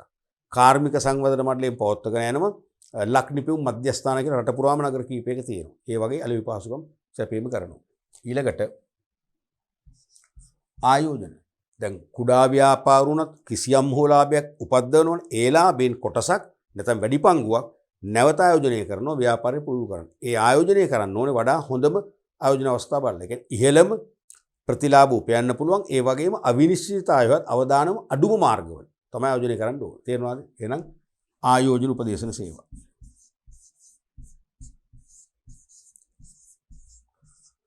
ආයෝජන උපදේශන සේවා. ඔය වගේ කරුණු 4ක් ලියවන ලකුණු භාගයේ බැගින් ලකුණු 2ක් ලැබෙනවා. 3ක් ලියුවොත් එකමාරයි. කරුණු 2ක් ලියුවොත් ලකුණු 1යි. කරුණු 1ක් පමණක් ලියුවොත් ලකුණු 0යි. එකට ලකුණු භාගයක් බලාපොරොත්තු වෙන්න එපා. මේ පරීක්ෂකවරයාගේ සානුකම්පිත බැල්ම එල්ල දුන්නොත් මිසක දෙන්නේ නැහැ සාමාන්‍ය. දෙන්න එපා කියලා කියන්නේ. පැහැදිලිද? right. අපි ඊළඟ ප්‍රශ්නෙත් බලමු. මේක 2019 විභාග ප්‍රශ්න පත්‍රයේ ආපු 43 වෙනි ප්‍රශ්නේ. 44 නේ 43. ශ්‍රී ලංකාවේ සුළු හා මධ්‍ය පරිමාණ ව්‍යාපාර අසාර්ථක වීම කෙරෙහි බලපාන හේතු හතරක් ලියන්න. මේවැනි ප්‍රශ්න විභාගෙදී නිතරම යොමු වෙලා තියෙනවා. ශ්‍රී ලංකාවේ සුළු හා මධ්‍ය පරිමාණ ව්‍යාපාර අසාර්ථක වෙනවා. දැන් විශේෂයෙන්ම ව්‍යුහගත පේපර් එකකින් අහනවා. දීර්ඝ පිළිතුරු වලට බොහෝමයක් සුළු ව්‍යාපාර ඉක්මනින් ආරම්භ වන අතර ඉක්මනින්ම අවසන් වේ. බලපාන හේතු. එතන බොහෝමයක් කුඩා සහ මධ්‍ය පරිමාණ ව්‍යාපාර වල පැවැත්ම ස්ථාවර නොවේ. මේ තත්ත්වයට බලපාන හේතු. මේකම તો අහන දීර්ඝ වශයෙන්. තේරුණාද? එhmenan සුළු හා මධ්‍ය පරිමාණ ව්‍යාපාර අසාර්ථක වෙනවා. ඉක්මනින් වැහිලා යනවා. දිගුකල් පැවැත්මක් නැහැ. බලපාන ප්‍රධාන හේතු. පළවෙනි එක තමයි වෙළඳපොළ පිළිබඳ අවබෝධය අඩුකම. දැන් අපි කුඩා ව්‍යාපාර වේවා, මධ්‍ය පරිමාණ වේවා, මහා පරිමාණ ව්‍යාපාරයක් වේවා ආරම්භ කිරීමේදී පළමුව අපි වෙළඳපොළ අධ්‍යයනයක දෙන්න ඕනේ.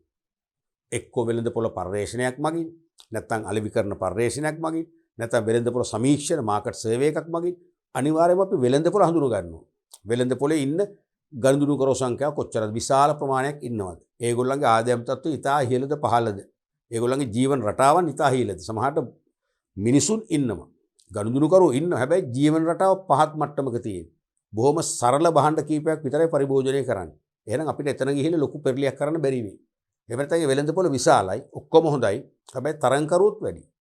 තරංකරු විශාල ප්‍රමාණයක් ඉන්නවා. ඒ නිසා තරංගකරුවන් අතරින් අපි මේ වෙළඳපොළට ගිහිල්ලා රිංගලා අපිට ප්‍රමාණවත් ගනුදෙනුකරුවන් පිරිසක් දිනාගන්න සෑහෙන පරිශ්‍රමයක්, සෑහෙන කාලයක් මිඩංගු කරන්න වෙයි. අන්න එවැනි තත්ත්වයන් ගැන හොඳ අවබෝධයකින් ඕනේ. තේරෙනවද? වෙළඳපොළ හඳුනාගත්තොත් වෙළඳපොළට ගැළපෙන ආකාරයෙන් ආරම්භයේ සිටම සැලසුම් සකස් කරලා ඊටාම නිවැරදි ලෙස සැලසුම් සහගතව ක්‍රියාත්මක වෙන්න පුළුවන්. එහෙම නොවුනොත් තමයි අපි ඉක්මනින්ම අසාර්ථක වෙන්නේ.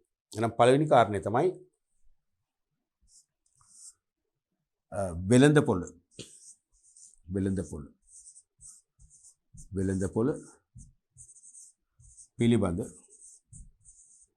පිළිබඳ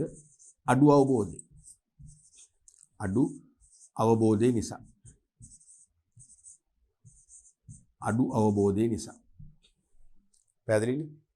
ඊළඟට අපි දෙවන උත්තරයකට ගියොත් අසාර්ථක වෙන තව හේතුවක් තමයි සේවකයන්ගේ කැපවීම. දැන් ඕනම ව්‍යාපාරයක සාර්ථක හෝ අසාර්ථක බව රඳා පවතින ප්‍රධානම බලවේගය වෙන්නේ සේවකයෝ. සේවකයෝ උගත් පළපුරුදු අය නම්, අවංක අය නම් කැපවීම වෙන්නේ. කියන්නේ වෙහෙස මහන්සි වෙලා වැඩ කරනවා නම් ඒ ව්‍යාපාරය සාර්ථකයි. ඒගොල්ලෝ කැප වෙන්නේ නැහැ. ඒගොල්ලෝ වැටුප ගැන විතරයි හිතන්නේ. කොහොම හරි මන්දගාමී සේවයක් සලසන්නේ. අවංකව කැප වෙන්නේ නැත්නම් සාර්ථක වෙන්නේ නැහැ. ඒක දෙවෙනි සාධකයක් ලියන්න පුළුවන්.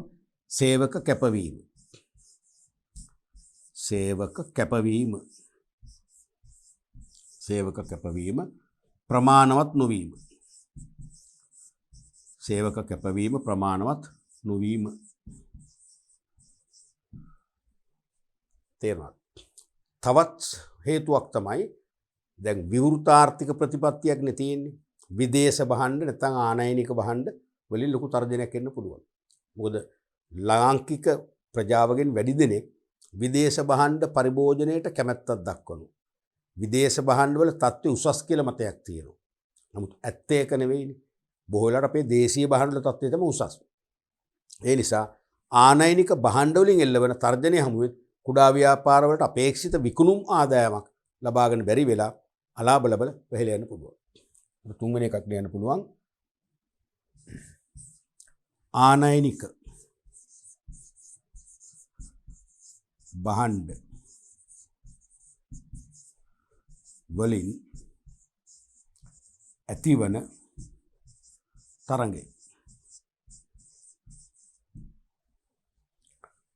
තරඟය. ඊළඟට තවත් හේතු ලියන්න පුළුවන්. මහා පරිමාණ කර්මාන්තකරුවෝ, මහා පරිමාණ ව්‍යාපාරිකයෝ නිකන් ඉන්නේ නැහැ. ඒගොල්ලොත් විවිධ තර්ජන එල්ල කරනවා. භාණ්ඩවල මිල අසාමාන්‍ය ලෙස අඩු කරනවා. අසාමාන්‍ය ලෙස ඉහළ වට්ටම් ලබා දෙනවා. තේරුණාද? නිෂ්පාදනයේ ගුණත්වය වැඩි කරනවා. එක් භාණ්ඩයක් සමග තව භාණ්ඩයක් නොමිල දෙනවා ආධික්‍යයන් කියලා කියන්නේ. මේවා හමුවේ ගනුදෙනුකරුවන් විශාල ප්‍රමාණයක් ඒගොල්ලෝ ආකර්ෂණය කරගන්නවා. අපිට ගන්න පුළුවන් ප්‍රමාණය අපි ළඟ හිටපු ප්‍රමාණයෙන් කොටසක් ඒගොල්ලෝ කඩා ගන්නවා. ඒකත් හේතු වෙනවා ව්‍යාපාර අනිවාර්යයෙන්ම සාර්ථක වෙන්න. තේරුණාද? ඒක ලියන්න පුළුවන් හතරවෙනි එකක් වශයෙන් මහා පරිමාණ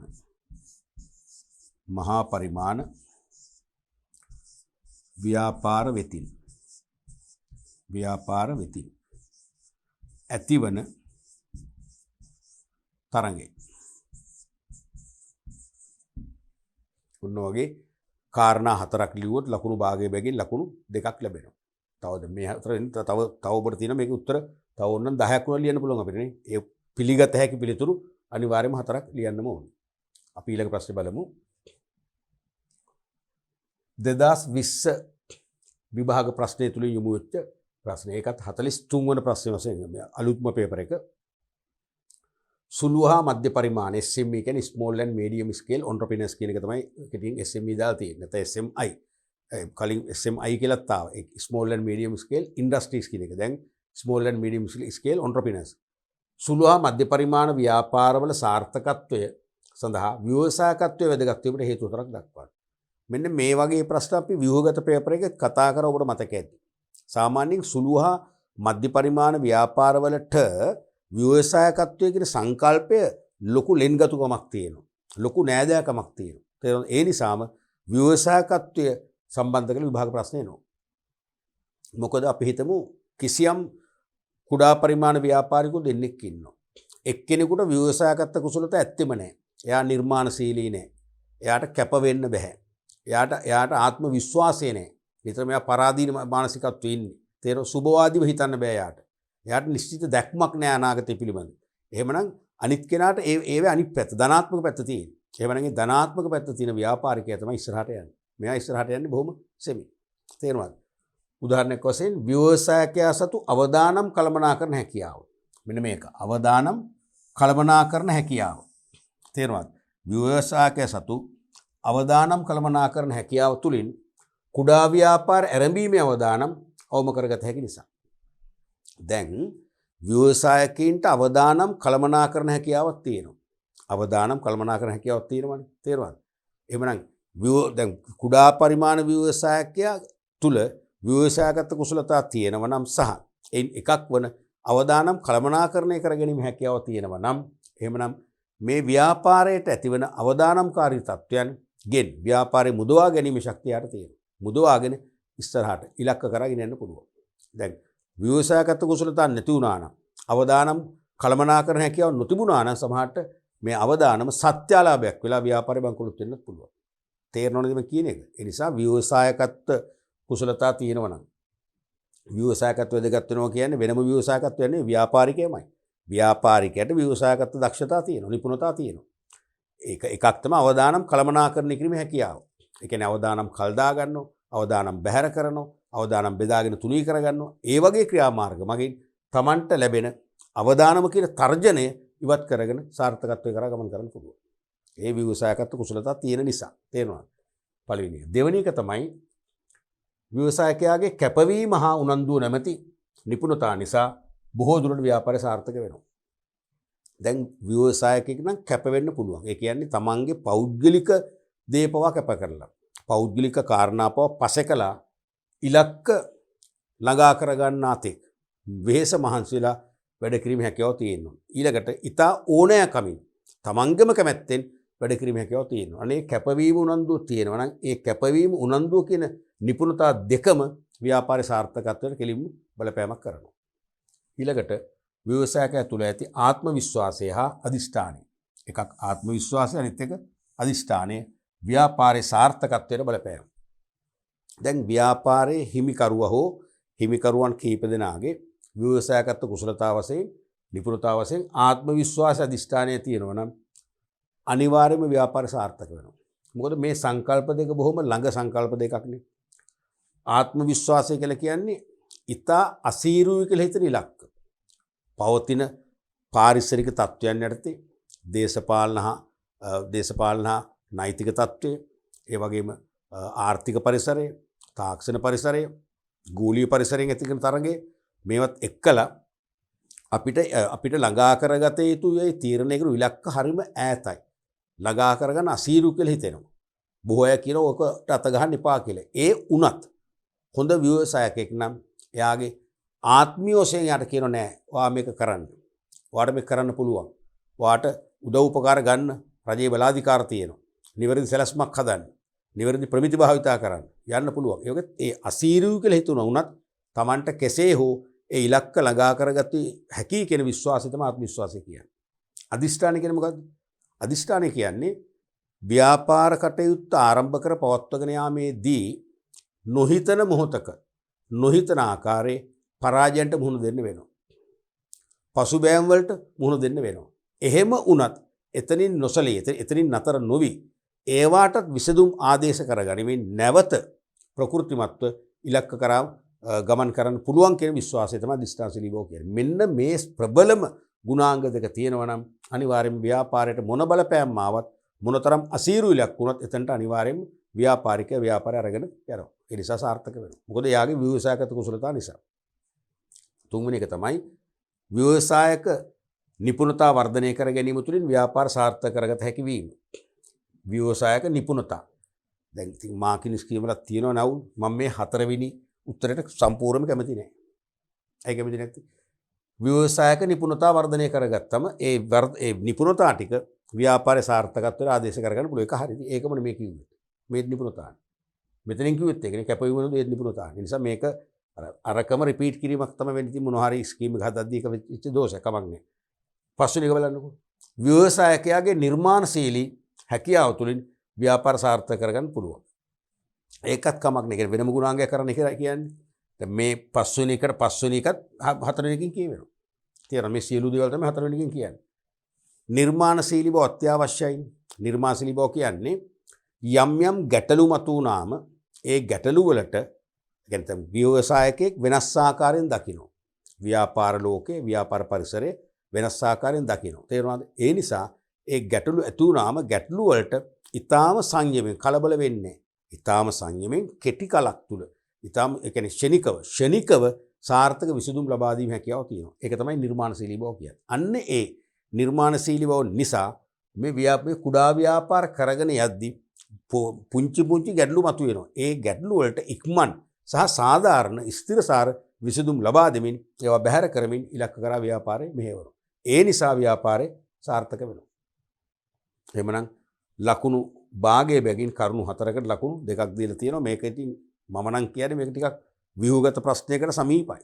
වාස්තික පේපර් එකේ ආවට තියෙනවා ලකුණු 4ක්ම දෙන ප්‍රශ්නයකට දැම්ම නම් හොඳයි කමක් නැති මේක හැමෝම දන්න සරල ප්‍රශ්නයක් මේක. සරල ප්‍රශ්නයක් හැමෝමටම පිළිතුරු ලියන්න පුළුවන්.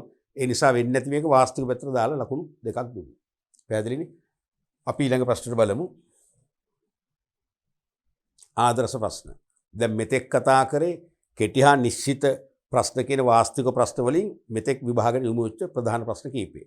අපි බලමු ආදර්ශ ප්‍රශ්න කීපයක්. ඒ ඉදිරි අවුරුදු වල විභාග සඳහා ඔබට අනිවාර්යෙන් ප්‍රයෝජනවත් වෙනවා. පළවෙනි එක තමයි සුළු හා මධ්‍ය පරිමාණ ව්‍යාපාර සංවර්ධනය සඳහා ස්ථාපිත කර ඇති ජාතික ආයතනය කුමක්ද? එහි ප්‍රධාන කාර්යයන් කවරේද? මෙන්න මේක විශේෂ අවධානයක් යොමු කරන්න මේක තේරෙනවා. මේක විභාගයට අහන්න ආසන්නමයි. මොකද 2019 දී තමයි මේක ස්ථාපිත වෙන්නේ. 2019 අවුරුදු විභාගයට අහන්න බෑ. එතකොට 2020 දී අහන්න ඕනේ. 20 දී හෙව්වෙත් නෑ. එහෙනම් ඊළඟ විභාගයේ කවවත් තියෙන 2021. 21කට මේක බොහෝ වෙලාවට අහනවා. මොකද දැන් තමයි විභාග ප්‍රශ්න පත්‍රයේ මේක යොමු වෙන කාලය.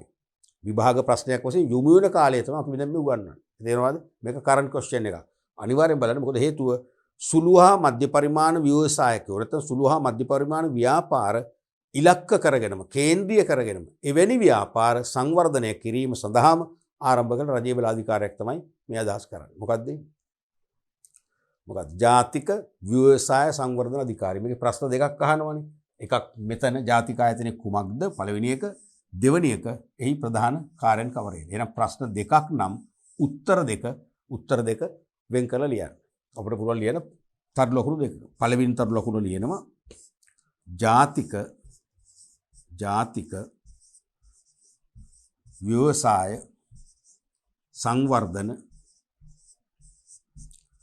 සංවර්ධන අධිකාරිය. ජාතික ව්‍යවසාය සංවර්ධන අධිකාරිය. දෙවෙනිතර ලොකපිළියෙන කාර්යය. උත්තර දෙක වෙන් වෙන්න ඕනේ. කියන්නේ බලන උත්තර පත්‍රයේ බලන්න ගන්න පරීක්ෂකවරයාට හෝ වරියට ඔබේ පිළිතුරු වල නිර්වුල් බව පේන්න ඕනේ. පිළිවෙල පේන්න ඕනේ. තේරෙනවද? බලනකොට පේන්න. මොකද ලකුණු දෙන්නෙත් ඒ විදිහට දැන් ලකුණු මේකට දෙකක් දෙනවා නම් දෙකෙන් එකක් දෙනවා මේකට ආයතන නම් කරාම ඉතුරු එක දෙනවා කාර්යයන් අහනවනේ කාර්යයන් සමහරට බොහෝලට මේක අහන්නේ එකයි. මගේ අත් දෙකම එකයි. නමුත් අපි දෙකක් නිසා දෙකම ලියමු. නමුත් එකක් ඇති වෙන්න පුළුවන්. කෝකරත් මේකේ මූලික කාර්යයන් දෙකයි නේ දෙකම ලියමු. පළවෙනි එක මොකක්ද? ජාතික ව්‍යවසාය සංවර්ධන අධිකාරිය දැම්මෙම කුඩා පරිමාණ ව්‍යාපාරිකයන් මූල්‍ය පහසුකම් සපයන. මේකේ තියෙනවා වෙනම ෆන්ඩ් එකක් අර මුදලක්. අර මුදලෙන් ඉතාම සහන කොන්දේසි යටතේ සහන පොලි යටතේ ණය පහසුකම් නැත්නම් මූල්‍ය පහසුකම් සපයනවා. අනිත් එක තමයි අනිත් කාරණේ තමයි අපි ලියමු පළවෙනි එක ඉස්සෙල්ලා කුඩා ව්‍යාපාර සඳහා මූල්‍ය පහසුකම් සැපයීම. මූල්‍ය පහසුකම් සැපයීම පළවෙනි. දෙවෙනි පිළිතුර තමයි කුඩා ව්‍යාපාර නැත්නම් කුඩා ව්‍යවසායකයන් සඳහා ව්‍යවසායකත්ව සංවර්ධන පාඨමාලා මෙහෙවරු. ව්‍යවසායකත්ව සංවර්ධන පාඨමාලා තුලින් කුඩා ව්‍යාපාරිකයන් තුල තිබිය යුතු ව්‍යවසායකත්ව කුසලතා ඒගොල්ලන්ට ආරෝපණය කරනවා. ඒ නිසා ඒගොල්ලෝ ඒ කුඩා පරිමාණ ව්‍යාපාරිකයෝ හොඳ ව්‍යවසායකයන් බවට පත් කරනවා. නැත්නම් කුඩා ව්‍යාපාරිකයා ව්‍යවසායකයාගේ භූමිකාවට තරන් යනවා. ව්‍යවසායකයාගේ භූමිකාවට අරන් ගියා කියන්නේ කුඩා ව්‍යාපාරිකයාගේ විශාල පරිවර්තනයක් කළා වෙනවා. එයාට එහෙනම් වෙනස් ආකාරයෙන් හිතන්න පුළුවන්. සුබවාදීව දකින්න පුළුවන්. නිර්මාණශීලීව තීරණ ගන්න පුළුවන්. උනන්දුවෙන් කැපවීමෙන් වැඩ කරන්න පුළුවන්. ආත්ම විශ්වාසය අධිෂ්ඨානශීලී භාව කියන එක අනිවාර්යයෙන්ම නිතතින් මෙයාට ඇති වෙනවා. මේ නිපුණතා සංවර්ධනය තුළින් එයා අතිසාර්ථක ව්‍යාපාරික බවට පත් කරනවා. වැදගත්ම සේවයක් කරන දෙවෙනි එක. ව්‍යවසායකත්ව සංවර්ධන පුහුණු කිරීම සංවර්ධන පහසුකම් ලබා දීම. තේරෙනවද? එතකොට මෙන්න මේකට ලකුණු එකක් අනිවාර්යෙන් ලැබෙයි. ලකුණු එකක් නම් කරාම මෙතනට බොහෝලාට කාරණා එකකට ලැබෙයි. දෙකකට වුණොත් අනිවාර්යෙන්ම ලකුණු භාගෙකින් දෙකක් වෙයි. කාරණා දෙකම ලියන එක හොඳයි කෝකට. තේරුණානේ? ලකුණු එකයි. මුළු ලකුණු දෙක ලැබෙන්නේ මේ විදිහට. අනිවාර්යෙන් මේක මතක තියාගන්න. විභාගයට දැන් තමයි මේක අහන කාලේ. 2021 ලියන දරුවෝ විශේෂයෙන් මේක උළු තියාගන්න. ජාතික ව්‍යවසාය සංවර්ධන අධිකාරිය. කුඩා සහ මධ්‍ය පරිමාණ ව්‍යවසායකයෝ ඔය වගේ ව්‍යාපාර ඉලක්ක කරගෙනම ක්‍රියාත්මක වන ආයතන. අපි ඊළඟ ප්‍රශ්නේ බලමු. සුළු හා මධ්‍ය පරිමාණ ව්‍යාපාරවල නිමැවුම් ප්‍රදර්ශනය හා විකිණීම තුළින් අලෙවි පහසුකම් සැපයීමට පහස සඳහා ආයතන පවත්වාගෙන යන ප්‍රදර්ශන හා අලෙවි මධ්‍යස්ථාන නම් කරන්න. සුළු හා මධ්‍ය පරිමාණ ව්‍යාපාරිකයන්ගේ නිමැවුම් වලට ආරම්භයේදී ඉල්ලුමක් ලබා ගන්න අමාරු වෙනවා. කියන්නේ සුළු හා මධ්‍ය පරිමාණ ව්‍යාපාරිකයන්ගේ නිමැවුම් ඉතාම හොඳයි. තත්ත්වයෙන් උසස්. නමුත් පාරිභෝගික ජනතාව ඒක දන්නේ නැහැ. ඒකේ උසස් බව දන්නේ නැහැ. එහෙම නිමැවුම් තිබෙන බවට අවබෝධයක් නැහැ. තේරුණාද? ඒ නිසා ඒගොල්ලෝ නොසෙව් බහන්න. දැන් මම මේ ළඟදී අපේ දුවෙකුට විදේශගත මිතුරයන්ට යවන්න තෑගෙන මම ගියා මොකද විස්කම් නිවසට. ඒක මොනතරම් කලාත්මක නිර්මාණ මොනතරම් හස්තකර්මාන්ත නිර්මාණ තියෙනවද? හරිම ආකර්ශනීය. අරගෙන අපි යවුවා කියන්නකෝ. ඒ ලැබුණු දවසම අපට ඒගොල්ලෝ ඊමේල් කරනවා බොහොම ඒගොල්ලෝගේ සතුට ප්‍රකාශ කරලා. ඒගොල්ලෝ කවදාකවත් ඒ වගේ තෑග්ග කරලා ලැබෙන්න හරිම වටිනවා. ඕගොල්ලන්ගේ රට ගැන අපට ආඩම්බරයි රට ගැනත් ඒගොල්ලෝ කියනවා. මේ පොල් කටු වලින් හදපු දේවල් ඕනමන්ට්ස් වගේ පොඩි දේවල් ටිකක් ඇව්වේ. හරිම ආකර්ශනීය. තියෙනවා. දන්නේ නැහැ. තේරුණාද? ඒ නිසා මෙන්න මේ වගේ නිමැවුම් ප්‍රදර්ශනය කරලා එන අයට තොරතුරු දීලා ඊට අමතරව සමාජ ජාල හරහත් අන්තර්ජාලය හරහත් මේ තොරතුරු වෙබ්සයිට් මගින් ප්‍රසිද්ධ කරලා ප්‍රචාරණය කරලා භාණ්ඩ අලෙවි කර දීමට ක්‍රියාත්මක වෙන අපි කියනවා ප්‍රදර්ශන හා අලෙවි මධ්‍යස්ථාන. මොකද භාණ්ඩ ප්‍රදර්ශනය කිරීමත් කරනවා විකිණීමත් කරනවා. ඒ නිසා නිකම්ම කියන්නේ ප්‍රදර්ශන හා අලෙවි මධ්‍යස්ථාන තියෙනවා. ඒතර මෙන්න මේ මධ්‍යස්ථාන මෙන්න මේ වගේ තුනක් තියෙනවා. ශ්‍රී ලංකා හස්තකර්මාන්ත මණ්ඩලයේ පවත්වාගෙන යන ප්‍රදර්ශන අලෙවි මධ්‍යස්ථානය මොකද්ද? වැඩිම ශාඛා ප්‍රමාණයක් නගරවල තියෙනවා. පැරණිම මධ්‍යස්ථානය තමයි මොකද? පැරණිම එක. මොකද්ද? ලක්සල. ලක්සල නම් මේක නම් ගිහිල්ලත් තියෙන්නේ ඕගොල්ලෝ ලක්සල. අනිත් එක තමයි කුඩා කර්මාන්ත දෙපාර්තමේන්තුව. කුඩා කර්මාන්ත දෙපාර්තමේන්තුව දැන් අවුරුදු 10ක විතර තිස්සේ ඉඳන් පවත්වගෙන යන නගර කීපයක විතර තාම තියෙන්නේ විස්කම් නිවස. විස්කම් නිවස. විස්කම් නිවස. කාර්මික සංවර්ධන මණ්ඩලය දැන් අවුරුදු 20ක් නැත්නම් දශක දෙකක කාලයක් තිස්සේ පවත්වගෙන යනවා. ඒකෙත් නගර කීපයකම තියෙනවා මොකද්ද ලක් නිපැයුම් මධ්‍යස්ථාන. ලක් නිපැයුම් මධ්‍යස්ථාන. ලක් නිපැයුම් ලංකාවේ නිපැයුම් කියන එක ලක් නිපැයුම් මධ්‍යස්ථාන. ලක් නිපැයුම් මධ්‍යස්ථාන. ඔන්න ආයතන උදත් හොඳට මතක තියාගන්න විභාගයට වරින් වර කලින් අහලක් තියෙන ඉස්සරහටත් අහනවා. අපි ඊළඟ ප්‍රශ්නෙත් බලමු. තුන්වෙනි ප්‍රශ්නය සුළු හා මධ්‍ය පරිමාණ ව්‍යාපාර මහා පරිමාණ ව්‍යාපාර වලින් වෙන්කර දැක්වීමට පහත් සඳහන් පදනම් යටතේ නිර්ණායක ඉදිරිපත් කරන ලද ආයතන නම් කරන්න. මේ තියෙන්නේ සුළු හා මධ්‍ය පරිමාණ මහා පරිමාණ වෙන් කරන නිර්ණායක කීපයක්. ඒව ඉදිරිපත් කර ආයතන යහන්නේ. භාවිතා කරන විදුලි බල ධාරිතාවේ අනුව කුඩා ව්‍යාපාර මධ්‍ය මහා පරිමාණ කියලා වර්ග කරනවානේ. භාවිතා කරන විදුලි බල ධාරිතාවය කිලෝවොට් ඇම්පියර් 50ට අඩු නම් කුඩා ව්‍යාපාර. 50 250 අතර නම් මධ්‍ය. 250ට වැඩි නම් මහා පරිමාණ කියන කවුද? ශ්‍රී ලංකා මහ බැංකුව. ශ්‍රී ලංකා මහ බැංකුව. ශ්‍රී ලංකා මහ බැංකුව. මහ බැංකුව. ඊළඟට ආයෝජිත ප්‍රාග්ධනයේ රුපියල් මිලියන 20ට අඩු ව්‍යාපාර. රුපියල් මිලියන 20ට අඩු ව්‍යාපාර විශේෂයෙන්ම ඉඩම් මහා ගොඩනැගිලි හැර සෙසුවත්කම් වල ආයෝජිත ප්‍රාග්ධනයේ රුපියල් මිලියන 20ට අඩු ව්‍යාපාර කියන එක තමයි කෙටි කරලා අහන්නේ. කවුද? කර්මාන්ත සංවර්ධන අමාත්‍යාංශය. කර්මාන්ත සංවර්ධන අමාත්‍යාංශය.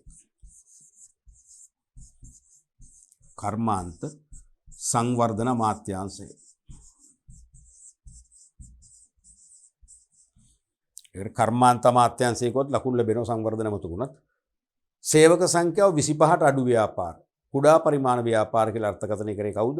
ලංකාවේ අඛණ්ඩව පර්යේෂණ සේවාවල නියුක්ත ප්‍රධානම පර්යේෂණ ආයතනයක් වන කවුද? ජනහා සංඛ්‍යාලේඛන දෙපාර්තමේන්තුව. ජනහා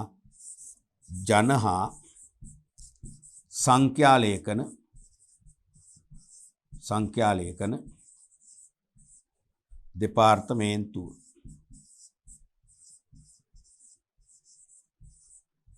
ජනහා සංඛ්‍යාලේඛන දෙපාර්තමේන්තුව. පැහැදිලිනේ? අපි ඊළඟ ප්‍රශ්නයට යමු. ලංකාවේ කුඩා ව්‍යාපාර වෙත අවශ්‍ය තාක්ෂණික සේවා සපයන ප්‍රධාන බලාධිකාර දෙකක් සඳහන් කරනවා. මතකයිනේ? අපි න්‍යාය කොටස් කරද්දී ඕක මම නැවත සිහිපත් කරා. මොකද මේක විභාගයට වාර කීපයකදී යොමු වුණා. ඉස්සරහට එහෙමයි. තාක්ෂණික සේවා මතකනේ? භාණ්ඩවල ගුණත්වය වර්ධනය කර ගැනීමට හේතු වන සියලුම උපදේශන සේවා පහසුකම් තමයි තාක්ෂණික සේවා කියන්නේ. නිවැරදි යන්ත්‍රෝපකරණ තෝරගන්න, නිවැරදි අමුද්‍රව්‍ය භාවිතා කරන්න, නිවැරදි ශිල්ප ක්‍රම පාවිච්චි කරන්න, නිවැරදි ප්‍රමිති යොදා ගන්න, වඩා හොඳ තත්ත්වපාලන පද්ධති ස්ථාපිත කරගන්න, නිවැරදි ඇසුරු. මොකද ඇසුරුමත් භාණ්ඩයේ ගුණත්වය වැඩි කරන එක හේතුවක් නේ. අන්න ඒ වගේ පහසුකම් සහ උපදේශන සේවා තමයි තාක්ෂණික සේවා කියන්නේ. තාක්ෂණික සේවා සපයන ආයතන ගොඩක් කියන්න පුළුවන්. නමුත් ප්‍රධානම තුනයි මතකද? මම කිව්වා. තාක්ෂණික සේවා සපයන ආයතන හැවොත් ප්‍රධාන වශයෙන් තුනක් මතක් වෙන්නම ඕනේ. ඒ අංක එක මොකක්ද? ඒ නමින්ම තියෙන තාක්ෂණික නමින්ම තියෙන මොකක්ද? BMIC එක ඉස්සරහ පිට වගේ තියෙන කාර්මික තාක්ෂණික ආයතන මතක් වෙන්නම ඕනේ. පළවෙනි එක ලියන්න ඕනේ කාර්මික තාක්ෂණික ආයතන. කාර්මික තාක්ෂණික ආයතන.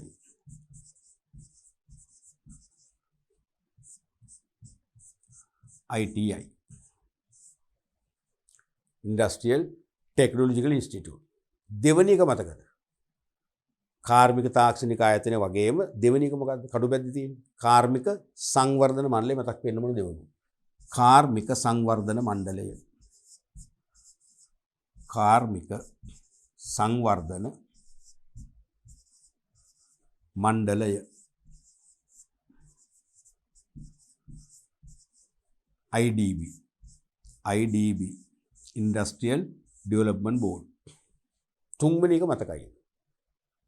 ඊළඟට තාක්ෂණික සේවාවල තුන්වෙනි තැන ඉන්නේ සේවා සැපීමත් ඇල්විටිකල මාවතේ තියෙන වික්ටෝරියා වලින් මොකද්ද ශ්‍රී ලංකා ප්‍රමිති ආයතනය මතක් වෙන්න මොන යුතුද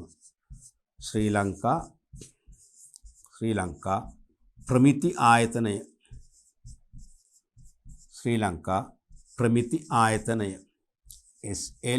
SLS නෙවෙයි SLSI ශ්‍රී ලංකා ස්ටෑන්ඩඩ් ඉන්ස්ටිටියුට් මෙන්න මේ තුන තමයි ප්‍රධානම තුන. තව තියෙනවා ජාතික මෝස්තර මධ්‍යස්ථානය ජාතික ඇසුරුම් මධ්‍යස්ථානය ඒවත් හරියට විශේෂයෙන්ම ඇසුරුම් සම්බන්ධ තාක්ෂණي ගුණාත්මක ඇසුරුමක් නිර්මාණය කරන තාක්ෂණය දෙන ජාතික ඇසුරුම් මධ්‍යස්ථානය.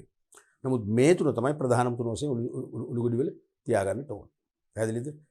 හොඳයි දරුවනේ අද දින අපි 6 වන පාඩම් ඒකකයට අදාළ එනම් සුළු හා මධ්‍ය පරිමාණ ව්‍යාපාර කියන ඒකකයට අදාළව වසර 11ක ඒ කියන්නේ මෑත අවුරුදු 11ම 2020 සිට 2010 දක්වා සියලුම විභාග ප්‍රශ්න ව්‍යුහගත වාස්තවික සාකච්ඡා කරා මාකින් ස්කීම් එක අනුව ලකුණු ලබා දෙන පිළිවෙල අනුව ඒගොල්ලෝ අපේක්ෂිත පිළිතුරු ලිවි යුතු ආකාරය පිළිබඳ අවබෝධයක් දෙමු. ඊට අමතරව 2021 සිට ඉස්සරහට තවත් වසර කීපයකට ගැලපෙන ආකාරයෙන් අනුමාන විභාග ප්‍රශ්න කීපයක් ආදර්ශ ප්‍රශ්න වශයෙන් කතා කරා. අපි ඒකටත් ලකුණු ලබා ගන්න පිළිතුරු ලියන්නේ කොහොමද කියලා අවබෝධයක් දුන්නා. මම විශ්වාස කරනවා මේ 6 වෙනි ඒකකයේ සම්බන්ධයෙන් ඔබ අනිවාර්යයෙන්ම දැන් ලොකු දැනුවත් භාවයක් ලැබුණා. ඔබ පිළිතුරු ලිවීමේ තාක්ෂණයත් ඔබ හදාගත්තා. ඔබට ඊටාම ඕනෑකමින්, ඊටාම විශ්වාසයෙන්, දැඩි විශ්වාසයෙන් යුතුව සැහැල්ලුවෙන්, ඒ කියන්නේ ස්ට්‍රෙස් එකක් නැතුව සැහැල්ලුවෙන් ඕනෑම විභාග ප්‍රශ්නයකට මින් මතුවට එන ලිවීමේ ශක්තිය තියෙනවා කියලා මම විශ්වාස කරනවා. ඒ වගේම ඉල්ලීමක් කරනවා මේ අපි කරපු පාඩම් ඒකක ටික විශේෂයෙන්ම මේ අභ්‍යාස සාකච්ඡා කිරීම නැවත නැවතත් කීප වාරයක් හරි ඔබ පරිශීලනය කරන්න. ඒකේ ඔබට යහපතක් මිසක යහපතක් වෙන්නේ නැහැ. තේරුණාද? ඊළඟට ඔබේ මිත්‍රයෝ ඉන්නවනම් මේ පාඩම් මේක පරිශීලනය කරන ඒගොල්ලන්ටත් මේ බව කියන මේකෙන් ඒගොල්ලන්ටත් ඒ තමන් ලබා ගන්න ප්‍රයෝජනේ තමන්ගේ මිත්‍රයන්ටත් ලබා දීමෙන් මම හිතන්නේ පුණ්‍ය කර්මයක් කරගත්තොත් හොඳයි ඒගොල්ලන්ට විභාගයට ඒක ශක්තියක් වෙයි. හොඳයි අපි ඊළඟට 7 වන පාඩම් ඒකකයේ වැදගත් ඒකකයක් දීර්ඝ පාඩමක් 7 වන පාඩම් ඒකකයෙන් අපි නැවත හමු වෙන්න බලාපොරොත්තු වෙනවා.